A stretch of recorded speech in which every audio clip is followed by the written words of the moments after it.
Hi, I'm Sven Larson, and this is a video for the Liberty Bullhorn.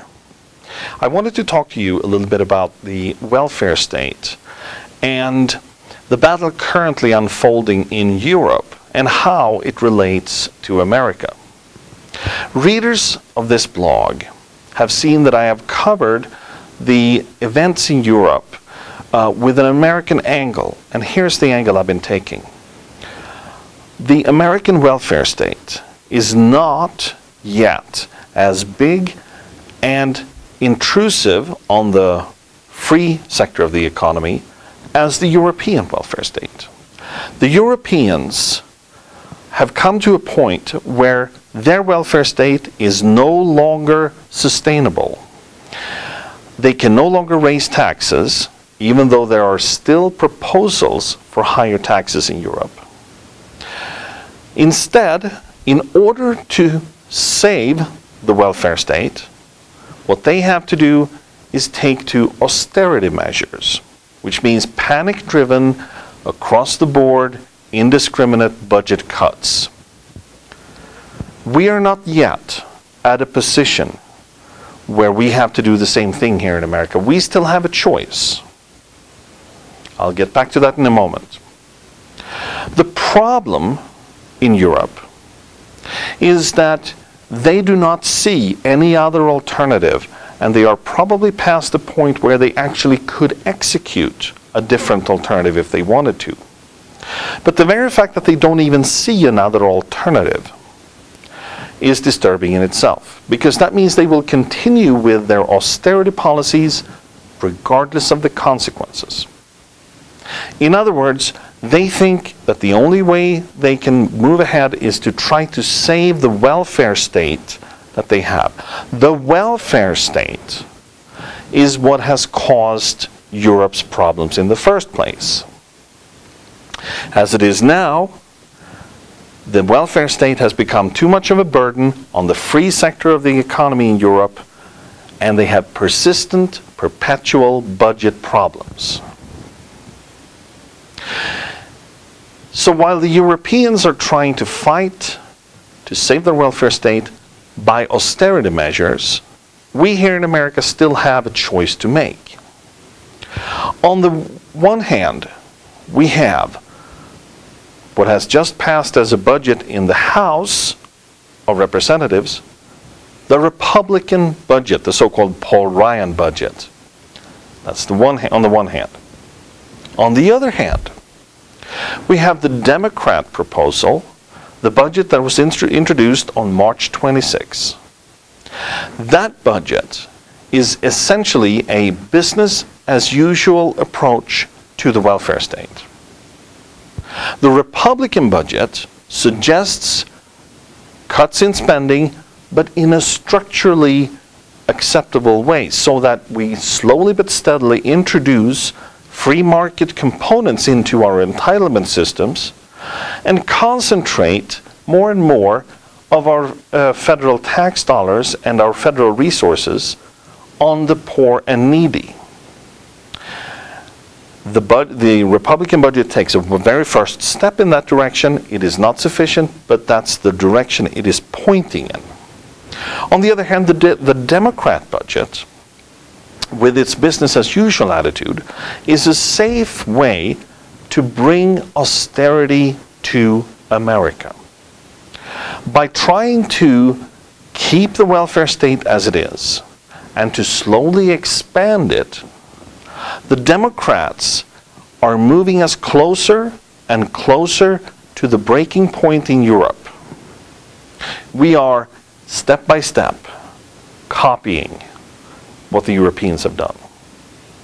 The Democrat budget obviously lost in the House, but there is a Democrat majority in the Senate, and they are likely to want to introduce more of the business-as-usual measures into the budget before Congress passes a budget.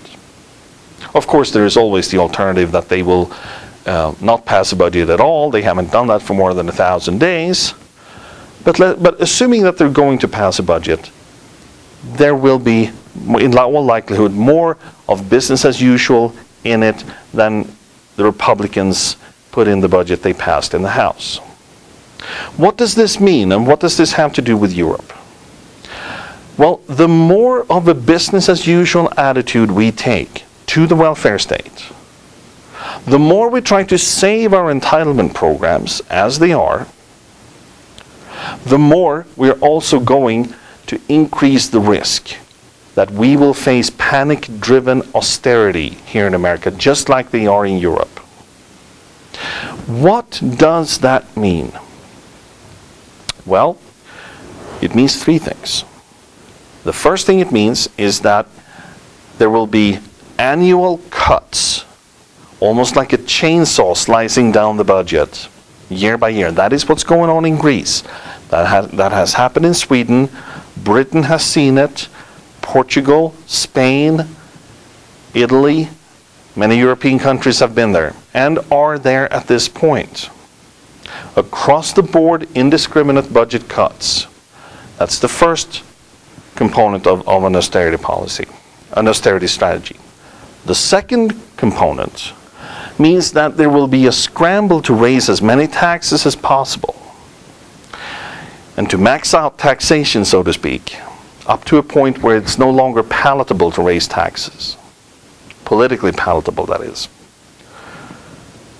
This means that the first two parts of austerity policy means, in other words, less from government and you'll be paying more for it.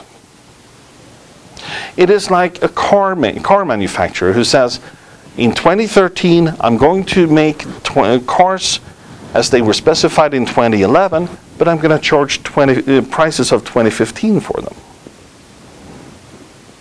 The third component of austerity is that we put the government's interests in balancing its budget and keeping the welfare state programs in place over the interests of the people.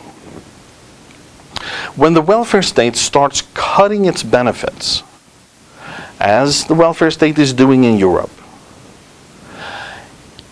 it is effectively saying, we made you a promise. We can no longer keep it, but we're not going to let you get a chance to satisfy your own needs, pursue your own desires independently. In other words, the government is saying, we will deliver less, we will charge you more, and if you suffer in the bargain, that is your problem, not ours. Austerity policies put government over individual in a way that is harsher and frankly more authoritarian than any other kind of policy you have seen in the welfare state. We are not there yet. We have not yet come to a point where austerity becomes the law of the land, so to speak, here in America. But if we follow the route of business as usual when it comes to the welfare state, that is where we're going to get. If we choose to start structurally reforming the welfare state and refocusing government on the poor and needy, we will be putting ourselves on a track toward less government and a more sustainable government. As a libertarian, I would say that road eventually leads to a point where government does not have to participate in taking care of the poor and needy. We as a civil society can do that. But at least a government that concentrates its resources on the poor and needy is better than the government we have now, for a variety of reasons. One, again, being that we avoid the trap of austerity. And just to point out the risks of austerity and what it may lead to, I have chronicled the austerity policies that have damaged and I would say almost shut down the Swedish healthcare system in my book, Remaking America, Welcome to the Dark Side of the Welfare State. There, I show how thousands of people die in Swedish hospitals of curable conditions because of austerity policies. There are doctors, but not enough to take care of the patients. There are nurses, but not enough to care for the patients. There are treatment methods, but they are so heavily rationed but people don't get to them before they die. This is just one little example of what austerity does. Now you magnify this, you take it to a whole different level, across the board, in everything government does, and you have a recipe for disaster. Look at what austerity policies are doing to Greece. In the upcoming election in Greece, it is very likely that a large portion of the voters are going to vote for extremist parties, because the extremist parties, communists and Nazis, are promising to save the welfare state at any cost, which means authoritarianism will be the highest stage of the welfare state. Such radicalization of policies are very unlikely here in America today. But imagine 5-6 years with austerity policies, with constantly higher taxes, constantly less from government, and no free market solutions to help you get out of the ever more stingy government. Imagine that. And you have a recipe that could very well look like the Greek recipe here in America. Again, we have a choice. We still have a choice here in the United States. We can still avoid the path of austerity. But we have to start now with reforms to slowly but steadily move our welfare state in the direction of a limited government caring for the poor only. That's the only way to avoid the disaster caused by austerity. Again, I'm Sven Larson. This is a video for the Liberty Bullhorn. Thank you for watching.